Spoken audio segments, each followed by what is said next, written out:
శిక్షతో పాటు 3 లక్షల రూపాయలు జరిమానా విధించడానికి కూడా భారత ప్రభుత్వం సిద్ధంగా ఉంది. ఏమంటారు కల్నల్ గారు?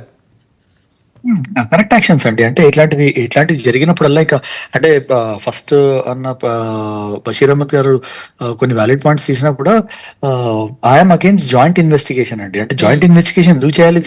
It's an internal matter. As far as we are concern, Kashmir మన దేశ భాగము.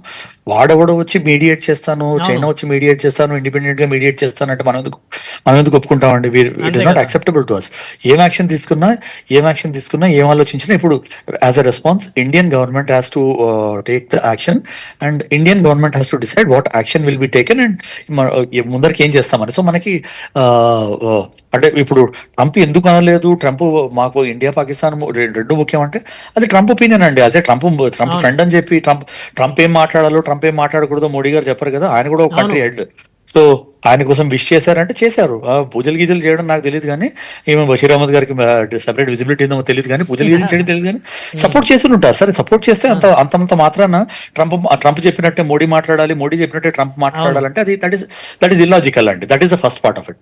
సెకండ్ పార్ట్ మనం చూడాల్సింది ఏంటంటే ఇట్లాంటి యాక్షన్స్ జరిగినప్పుడు రెండు డిఫరెంట్ ఆప్షన్స్ ఉంటాయండి. ఒకటి కైనెటిక్ యాక్షన్స్ ఒకటి ఉంటాయి అండ్ నాన్ కైనెటిక్ యాక్షన్స్ ఉంటాయి. కైనెటిక్ యాక్షన్స్ అంటే మిలిటరీ ఫోర్స్ యూజ్ చేసి, అంటే సర్జికల్ స్ట్రైక్ చేసినా కూడా, లేకపోతే బోర్డర్ రీఇన్ఫోర్స్ చేసినా కూడా, వెపన్ సిస్టమ్స్ చేసినా కూడా, డైరెక్ట్ మిలిటరీ స్ట్రైక్ చేసినా కూడా, ఇవన్నీ కైనెటిక్ ఆప్షన్స్ అంటాము. నాన్ కైనెటిక్ ఆప్షన్స్ ఏంటంటే స్ట్రాటజిక్ ఆప్షన్స్. లైక్ ఇప్పుడు మెడికల్ టూరిజం ఫినిష్ చేశారు, అలాగే MFN స్టేటస్ రివోక్ చేశారు, షిమ్లా అగ్రిమెంట్ రివోక్ చేశారు. Those are non kinetic options.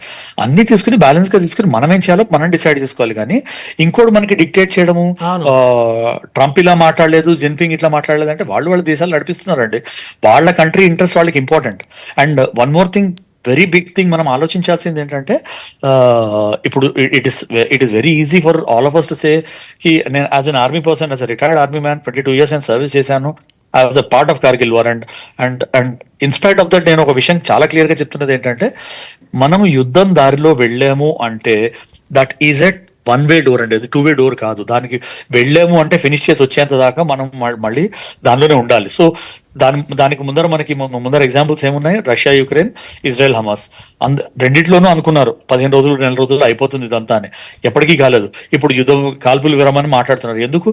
ఎవరికి మంచిది కాదండి యుద్ధం అనేది. Second thing, unstable neighbour is better than destroyed neighbour. ఇప్పుడు పాకిస్తాన్ ని నాశనం చేసేయాలి, నేలమట్టం చేసేయాలి అంటే అల్టిమేట్లీ పాకిస్తాన్ మనతోటి బోర్డర్ పంచుకుంటుంది. At the longest border any country shares is Pakistan. ఆ కంట్రీని కంప్లీట్ గా డిస్ట్రాయ్ చేశారంటే ఆ డిస్ట్రక్షన్ ఎఫెక్ట్ అంతా డైరెక్ట్ గా ఇండియా మీద, ఇండియన్ ఎకానమీ మీద, ఇండియన్ పీపుల్ మీద వస్తుంది. దానికి మనకి ప్లాన్ ఏముంది అనేది చాలా క్లియర్ గా ఆలోచించుకుని దాని తర్వాత స్టెప్ తీసుకోవాలి.